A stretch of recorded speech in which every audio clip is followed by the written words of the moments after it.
मजाक।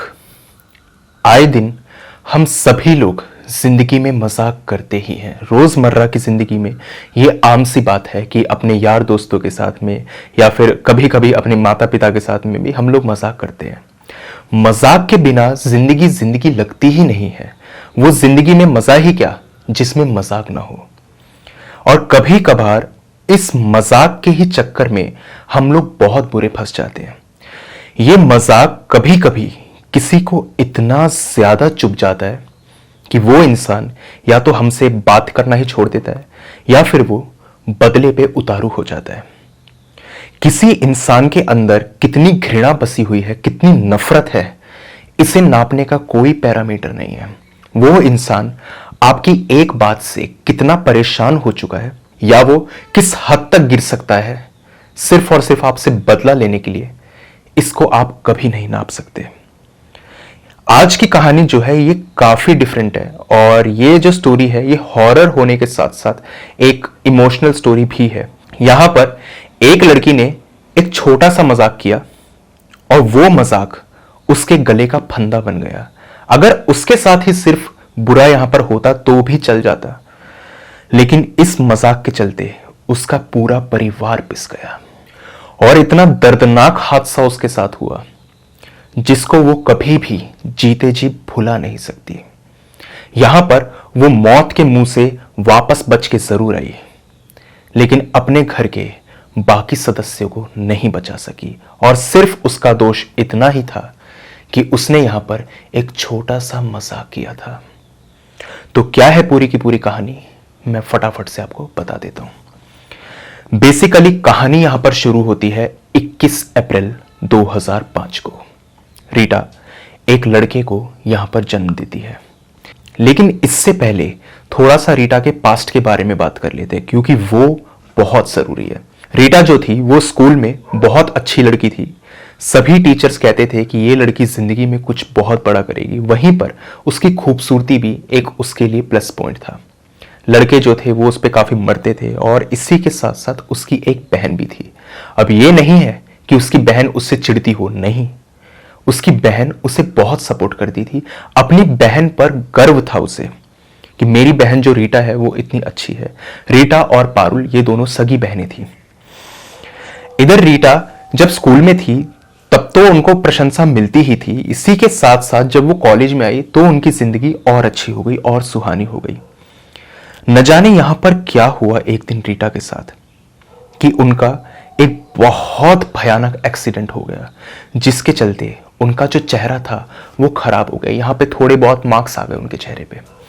तो अब चेहरा जो है वो ही उनकी खूबसूरती थी और आजकल लोग जो है वो सिर्फ चेहरे से ही लोगों को नोटिस करते हैं। तो उनके पास जो शादी के रिश्ते आते थे वो ज़्यादा अच्छे लड़कों के नहीं आते थे।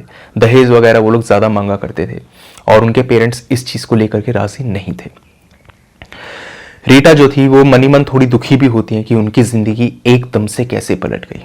लेकिन एक लड़का उनकी ज़िंदगी में आता है और वो लड़का उनकी ज़िंदगी बदल के रख देता है।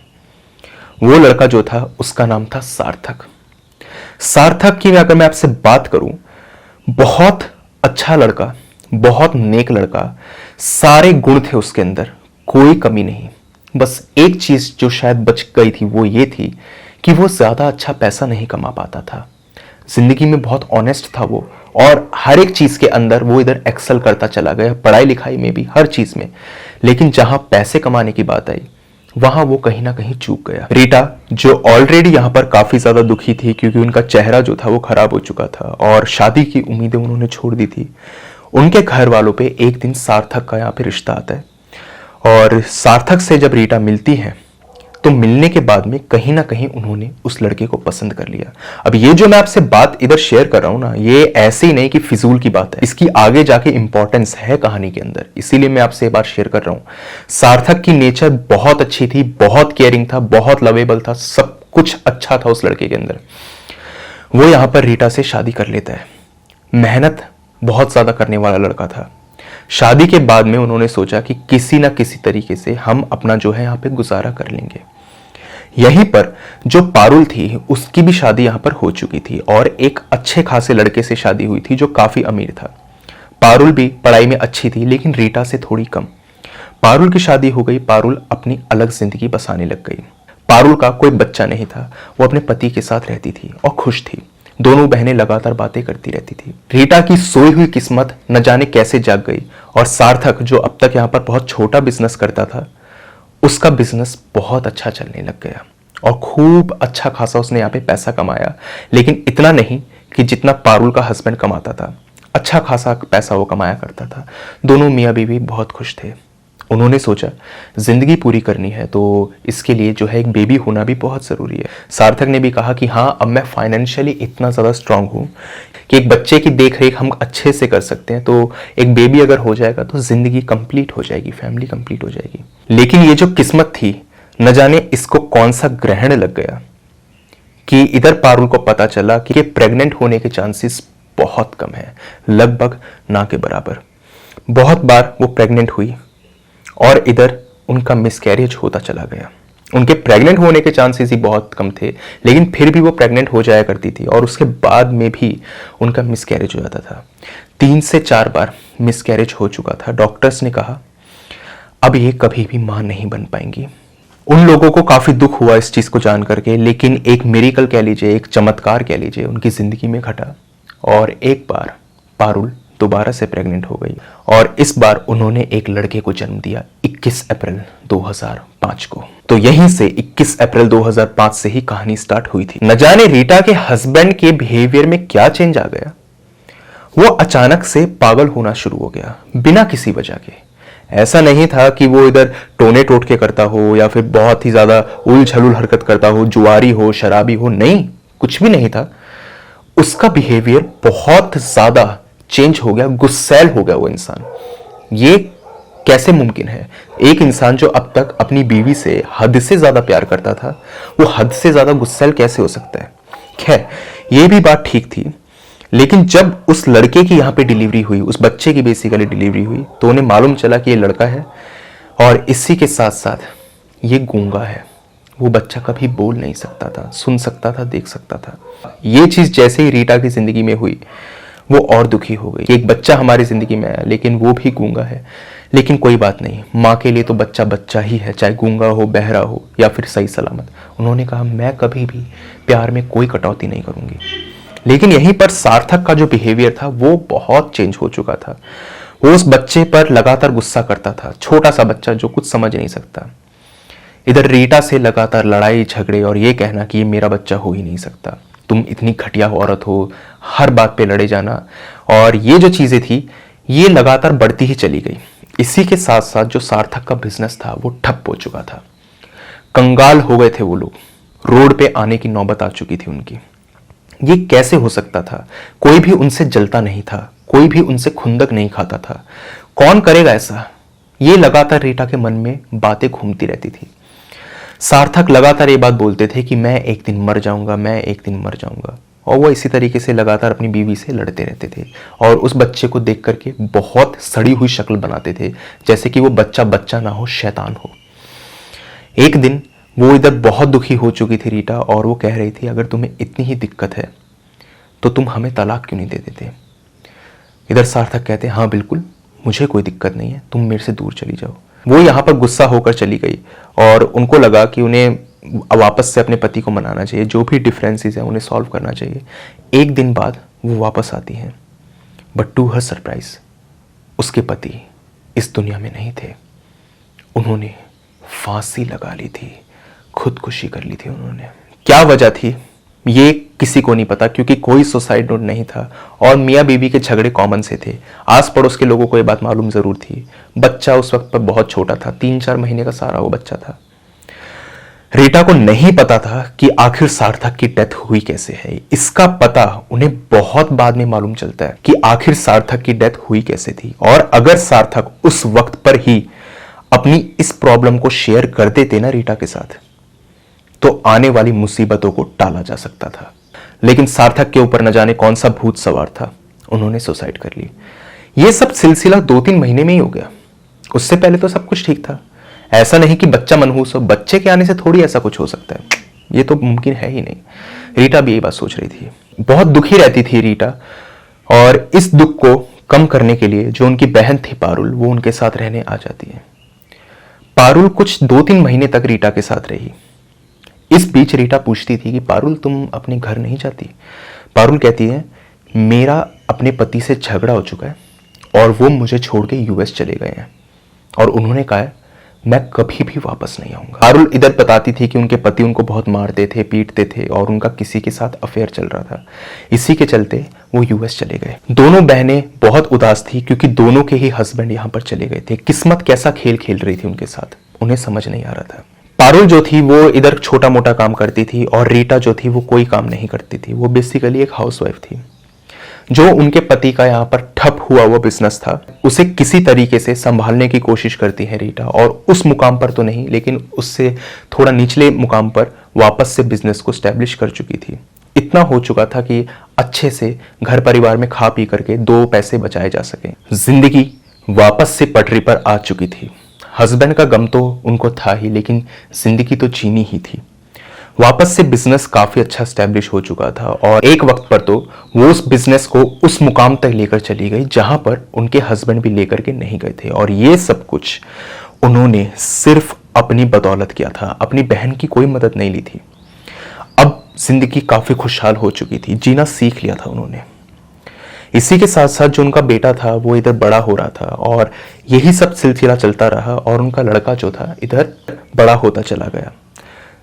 कुछ यहां पर 7 से 8 साल बीत जाते हैं, कुछ भी नहीं हुआ उसके बाद में। 8 साल तक कुछ भी उधर नहीं हुआ। 2005 से मामला घूम करके 2013 तक पहुंच चुका। सब कुछ अच्छा चल रहा था। अगर उनके बेटे की मैं आपसे बात करूं तो उस बच्चे की जो नेचर थी वो काफी ज्यादा अच्छी थी। जॉली किस्म का लड़का था वो। उसको मालूम चल चुका था कि वो एक नॉर्मल चाइल्ड नहीं है, स्पेशल चाइल्ड है और वो कभी भी बोल नहीं सकता, ये बात उसको मालूम थी।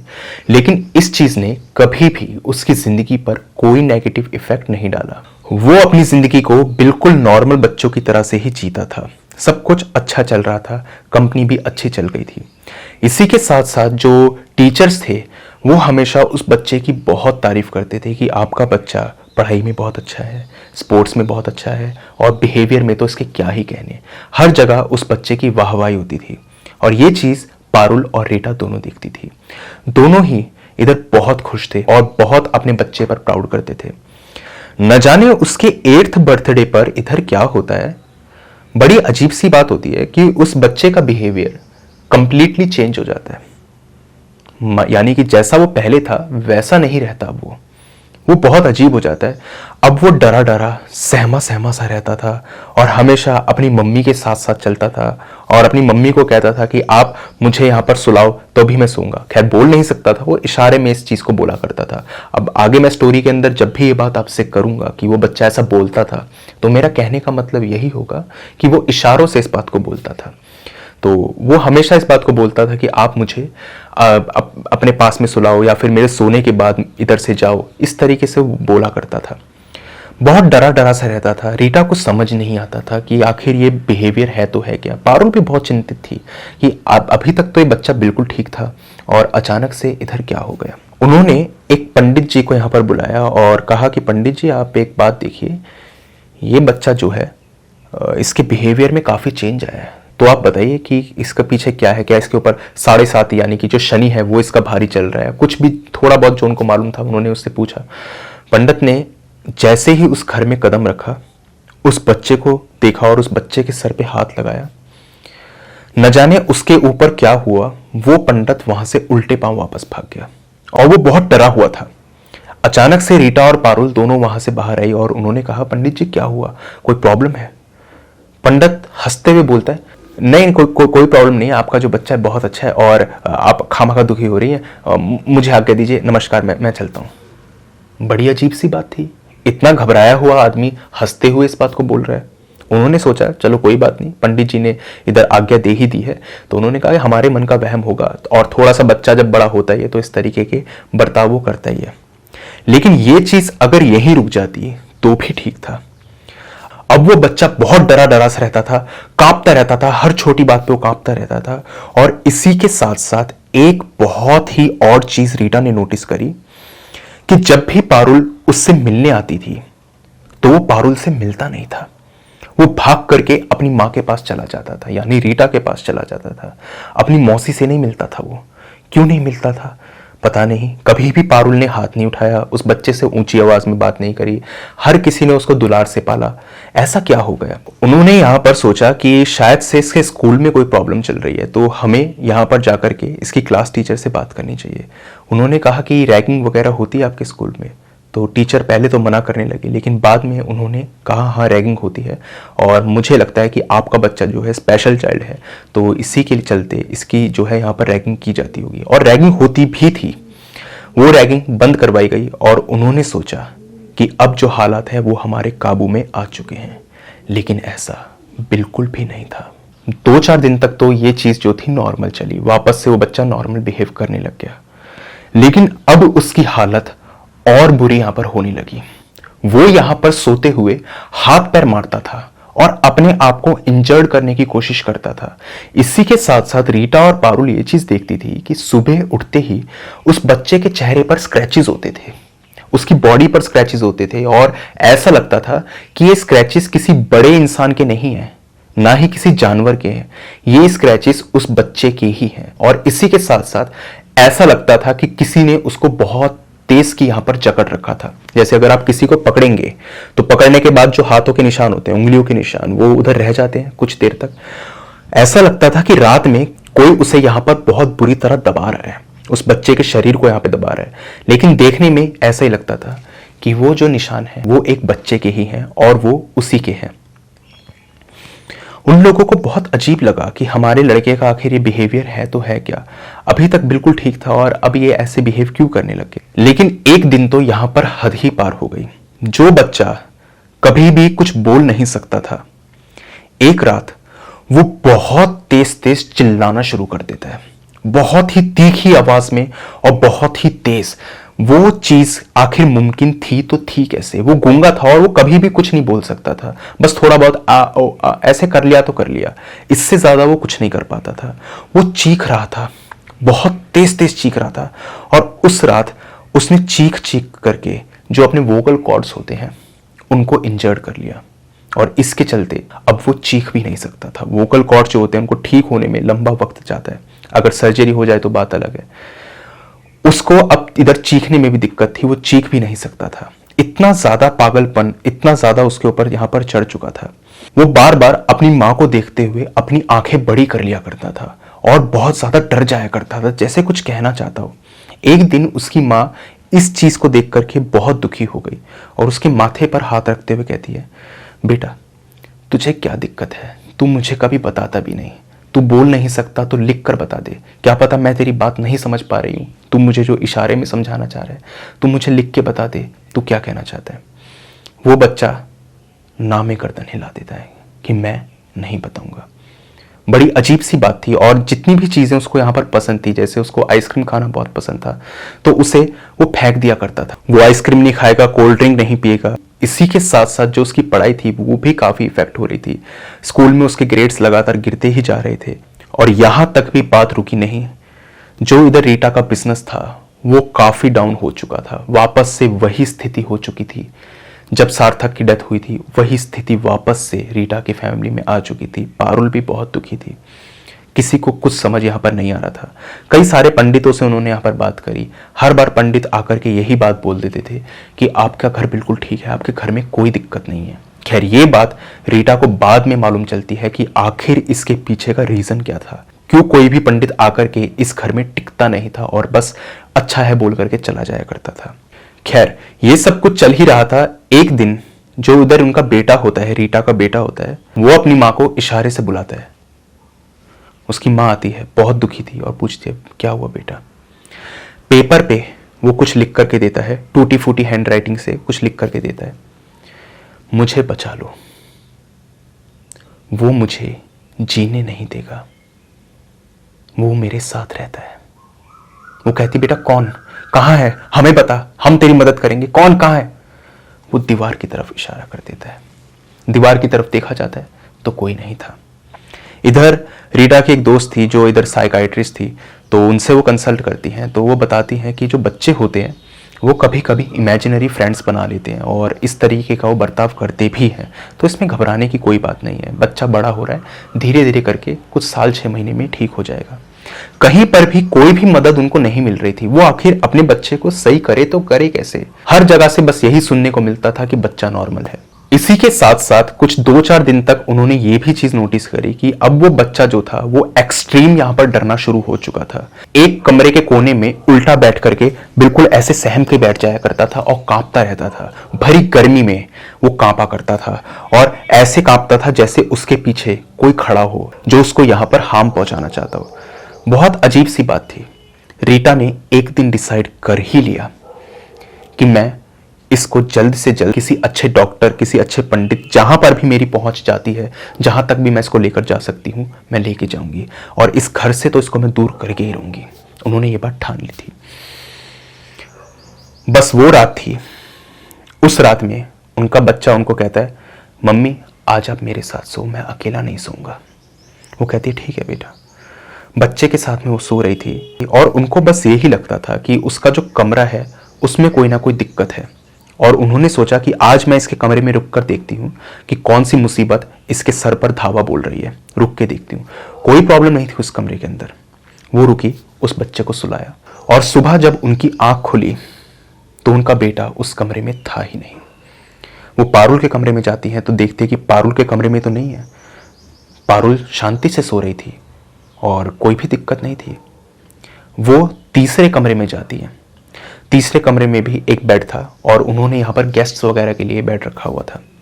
वहां पर वो देखती है कि उनका जो बेटा है वो उल्टे मुंह वहां पर पड़ा हुआ है। कहने का मतलब क्या है, जैसे आपने देखा होगा आपके घर में जो बेड होगा उस पर जब आप चढ़ते हैं तो ऐसे आप सीधा लेटते हैं, लेकिन एक तरीके से और भी लेटा जा सकता है जहां पर आधा आपका शरीर बाहर हो और सिर्फ पैर ही पैर आपके उधर पड़े हों।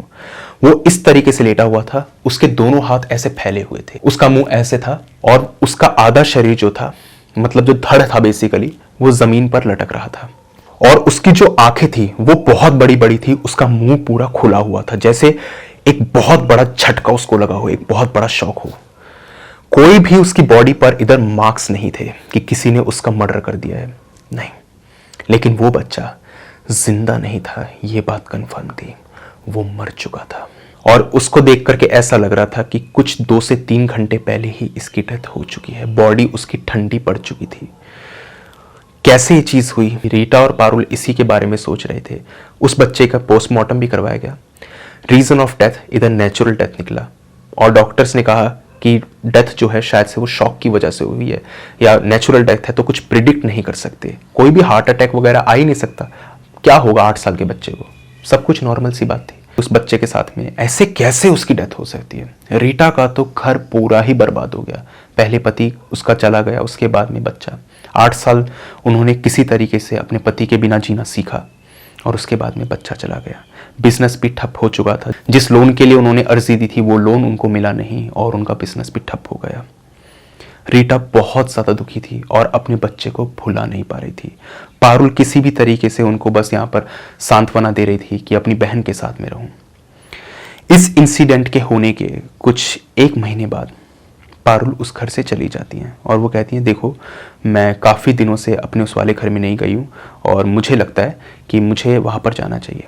रीटा कहती हैं, इतने वक्त से तो तू यहीं पर है, तो तू यहीं रुक जा। वो कहती है, हाँ मैं रुकना तो चाहती हूँ लेकिन कुछ ज़रूरी काम है, उसको मैं वापस पूरा करके जल्दी आ जाऊँगी। उन्होंने कहा ठीक है, तेरा मन है तो तू चली जा। तो वो वहाँ पर चली गई। रीटा के मन के अंदर पूरे दिन सिर्फ यही सवाल गूंजते रहते थे कि आखिर उनका बेटा किस चीज़ से डरता था। क्यों वो ये बात बोलता था कि वो मुझे ले जाएगा, वो मुझे मार डालेगा, उनके पति ने क्यों सुसाइड कर ली। ये सारे सवाल उनके दिमाग में थे कि अचानक से इतना ज्यादा बदलाव आया तो आया कैसे। बच्चा अब तक बिल्कुल नॉर्मल, 8वें जन्मदिन पे एकदम से ऐसा बिहेवियर। पति बिल्कुल नॉर्मल, बच्चे के होने के बाद एकदम से ऐसा बिहेवियर। कई लोग कहते थे कि वो बच्चा जो है वो श्रापित है। अगर ऐसा होता तो वो यहां पर खुद नहीं जाता, वो किसी और को लेकर के जाता। नहीं, बच्चा बिल्कुल नॉर्मल था। ये चीज रीटा के समझ में नहीं आ रही थी। उन्होंने यहां पर सोचा कि मुझे जाकर के एक बार पारुल के घर जाना चाहिए और उससे इस बारे में डिस्कस करना चाहिए। पारुल को गए हुए कुछ 2 महीने हो गए। बहुत कॉल की गई पारुल को, पारुल कॉल ही नहीं उठाती थी। दूसरे शहर में वो रहा करती थी। तो रीटा ने सोचा कि न जाने कोई दिक्कत ना आ गई हो और मेरी बहन मुझे बताना ना चाह रही हो कि जिसके चलते मेरा दुख और ना बढ़ जाए। बहुत अच्छी लड़की थी पारुल उनके हिसाब से। वो पारुल के घर पे जाती है। टू हर शॉक वहां पर पारुल मरी हुई थी। उस दिन उनको यहां पर पारुल की डेड बॉडी मिलती है। देख करके ऐसा लग रहा था कि पारुल ने भी यहाँ पे सुसाइड की है। उसके जो इधर नस थी वो कटी हुई थी, हाथ से इधर की नस जो थी कटी हुई थी। देखकर यही लग रहा था कि इसने सुसाइड करी है। बिल्कुल रीटा बिखर गई थी, टूट चुकी थी और अपने घुटनों पे बैठ के रो रही थी। लेकिन उन्होंने एक बहुत ही क्रीपी चीज पारुल के घर में नोट करी। उसके घर में जो इधर सामान पड़ा हुआ था वो नॉर्मल नहीं था। वो जमीन पर कुछ मोमबत्तियां पड़ी थी, कुछ फूल पड़े हुए थे और इसी के साथ साथ कुछ इधर हड्डियां पड़ी हुई थी। देखकर ऐसा लग रहा था कि पारुल काला जादू करती है। ये कैसे मुमकिन है? पारुल काला जादू कर ही नहीं सकती। रीटा इसी के बारे में सोच रही थी। अभी भी उनके मन के अंदर ये ख्याल नहीं आए थे कि मेरे बच्चे और मेरे पति की मौत के पीछे पारुल का हाथ हो सकता है। उन्हें लगता था कि जो इधर पारुल है वो काला जादू इसीलिए कर रही होगी ताकि वो जो गरीबी वगैरह है उसको दूर कर सके, और वो इस काले जादू की चपेट में आ गई और उसके चलते उसकी मौत हो गई। पारुल काला जादू करती थी। वो यहाँ पर आस पड़ोस के लोगों को बुलाते हैं और कहती है कि देखो उसकी यहाँ पर डेथ हो चुकी है। वो लोग भी आकर के बहुत शॉक्ड थे कि पारुल इधर काला जादू करती है। उन्होंने घर की और तहकीकात वगैरह करी, पुलिस वगैरह भी आई और वहां पर उन्हें 2 तस्वीरें मिली, एक तो सार्थक की और एक रीटा के बेटे की, और दोनों के ऊपर क्रॉस बना हुआ था। इसका मतलब साफ था कि पारुल ही इन काले जादू के पीछे थी। पारुल का साफ साफ हाथ था रीटा की जिंदगी बर्बाद करने में। लेकिन अभी भी शायद आपके मन के अंदर एक ख्याल गूंज रहा होगा। कहानी की शुरुआत में मैंने कहा था मजाक, कभी कभी एक मजाक इंसान की जिंदगी पर बहुत भारी पड़ जाता है, लेकिन अभी तक भी मैंने उस मजाक का जिक्र नहीं किया। दरअसल रीटा को यह बात समझ ही नहीं आ रही थी कि पारुल ने आखिर उनकी जिंदगी तबाह क्यों करी। ना तो रीटा ने कभी उनसे पैसा मांगा, ना रीटा ने कभी उनकी जिंदगी में दखल अंदाजी करी। पारुल ने उनकी जिंदगी बर्बाद करी तो करी क्यों? बहुत यहां पर पूछताछ वगैरह भी हुई और इधर रीटा पर भी सवाल उठे कि शायद वो काला जादू करती हो, लेकिन नहीं, वो ऐसा नहीं करती थी। उन्होंने बहुत सोचा कि आखिर मेरा दोष है क्या।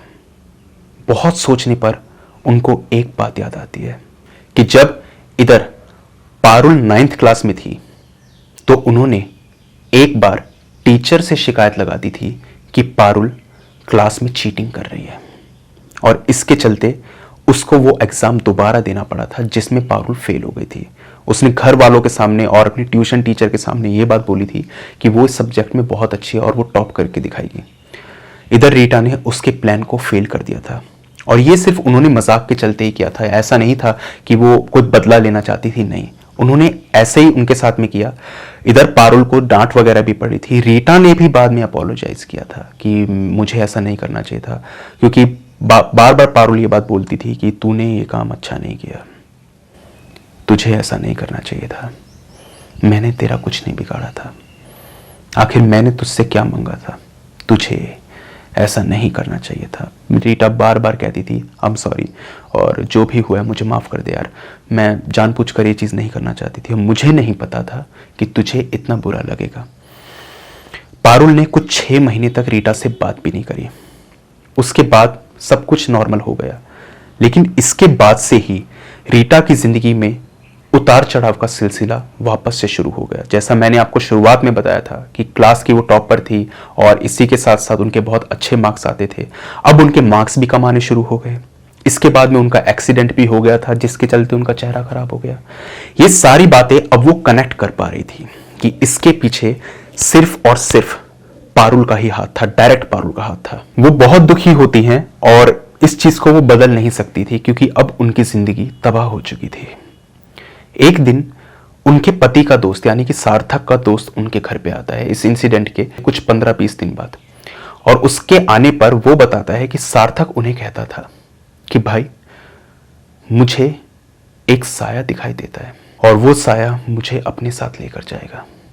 मैं अपनी बीवी को नहीं बता सकता, वो बहुत कमज़ोर है, वो इसको शायद सह ना पाए, मुझे लगता है मैं बच नहीं पाऊंगा। वो कहता था यार तू खामा में टेंशन ले रहा है, ऐसा कुछ नहीं है। और उसके कुछ वक्त के बाद सार्थक ने सुसाइड कर ली। यही बात रीटा के बेटे ने भी बोली थी और उसकी भी यहाँ पर डेथ हो चुकी थी। आखिर पारुल की डेथ कैसे हुई, इसका जवाब रीटा के पास भी नहीं था, किसी के पास भी नहीं था। शायद से जो काला जादू था वही इधर पारुल के ऊपर उल्टा पड़ गया था। खैर, पूरी जिंदगी इधर रीटा की तबाह हो चुकी थी, उनके पास में कुछ नहीं रहा और उनकी सगी बहन उनके साथ ऐसा कर सकती थी, ये उन्होंने अपने ख्वाबों ख्यालों में भी नहीं सोचा था। लेकिन कहानी अगर यही खत्म हो जाती तो बात क्या थी। उनके बेटे की डेथ को कुछ 1-2 महीने बीत गए। अब उन्हें भी वो साया दिखाई देना शुरू हो चुका था। ऐसा लगता था कि एक साया है जो उनका पीछा कर रहा है और वो उन्हें यहां पर मारना चाहता है। आखिर पारुल ने पहले रीटा पर एक काला जादू क्यों नहीं किया, इसके बारे में रीटा बस यही सोचती है कि शायद से वो पूरी जिंदगी रीटा की तबाह करना चाहती थी और फिर रीटा को मारना चाहती थी। वो काला साया इधर बार बार रीटा को फॉलो करता था। रीटा भी अपने यहाँ पर जो था कॉन्शियसनेस खोई जा रही थी, लेकिन रीटा को मालूम था कि उन्हें क्या करना है। वो यहाँ पर एक पंडित जी को बुलाती हैं और उन्हें सारी बात बता देती हैं। पंडित कहता है कि इधर का कोई भी पंडित तुम्हारी मदद नहीं करना चाहता था, क्योंकि तुम्हारी जो बहन थी पारुल, वो काली जादू में इतनी माहिर थी कि अगर कोई भी तुम्हारी मदद करता ना तो वो अपनी जान से हाथ धो बैठता।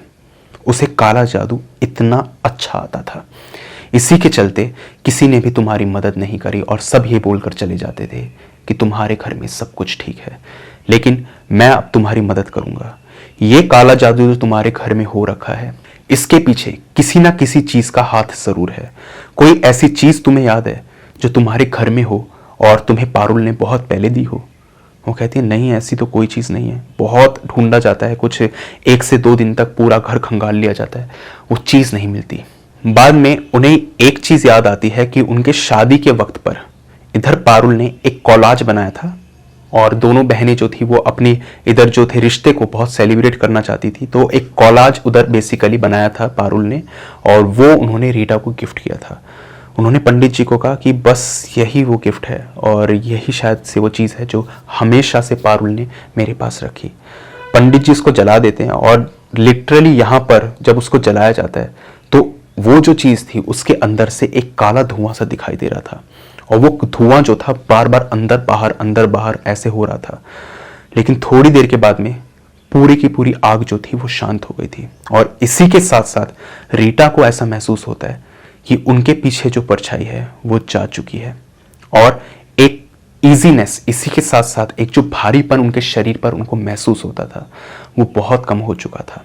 पंडित जी इधर बताते थे कि तुम्हारी मौत इसी हफ्ते के अंदर अंदर हो जाती। अगर तुम सही स्टेप नहीं उठाती तो शायद से तुम्हारी भी मौत यहाँ पर हो जाती, क्योंकि वो यही चाहती थी। उसका टोटका ही कुछ इस तरीके से था कि वो पहले तो तुम्हारा पूरा घर तबाह करती और उसके बाद वो तुम्हें मारती। शायद से जो मिसकैरेज इधर रीटा के हुए थे उसके पीछे भी पारुल का हाथ था या नहीं, ये तो उन्हें आज भी नहीं मालूम, लेकिन उन्हें कहीं ना कहीं ये चीज़ ज़रूर लगती है कि रीटा ही इन सब चीज़ों के पीछे जिम्मेदार थी। आज उनकी ज़िंदगी वापस से ट्रैक पर आ चुकी है। अपने बेटे को, अपने पति को खोने के बाद भी सुकून भरी ज़िंदगी उनको नहीं मिल रही और ज़िंदगी जो है वो उनको एक तरीके से यहाँ पर बोझ ही लगती है। लेकिन फिर भी कहते हैं ना, जीना तो पड़ता ही है, चाहे कितने दुख हों, इंसान को जीना तो है ही।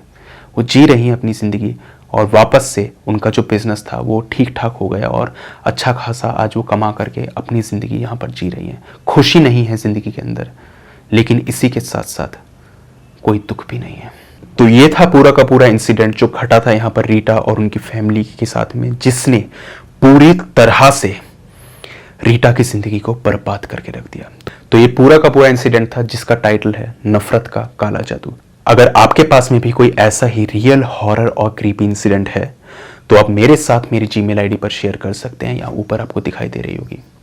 इसी के साथ साथ उस स्टोरी को आप मेरी इंस्टा आईडी पर भी शेयर कर सकते हैं। दोनों का ही लिंक मैं डिस्क्रिप्शन बॉक्स में ड्रॉप कर दूंगा। दोनों ही प्लेटफॉर्म्स में से जिस भी प्लेटफॉर्म पे आप कंफर्टेबल हो वहाँ पे जा कर के अपनी स्टोरी मेरे साथ साझा कर दीजिए। बस रिक्वेस्ट आपसे इतनी रहेगी कि जब भी अपनी स्टोरी को भेजें तो जितना डिटेल में हो सकता है उतना डिटेल में भेजिए, ताकि उन इवेंट्स को मैं उसी तमीज़ के साथ में पेश कर सकूं जिस तरीके से आपने उन्हें मुझे भेजा है। अगर आपको यहाँ पर टाइप करने में प्रॉब्लम है तो वॉइस मैसेज के द्वारा भी अपनी स्टोरी मुझे आप भेज सकते हैं इंस्टाग्राम पर। तो ये मेरी आपसे एक छोटी सी रिक्वेस्ट रहेगी। तो आप मुझे ज़रूर बताइए आपको स्टोरी कैसी लगी। तो आज की वीडियो के अंदर बस इतना ही था। अब मुझे दीजिए इजाज़त। मिलता हूँ जल्द ही आपसे एक अगली वीडियो में। तब तक के लिए टेक केयर। Good bye.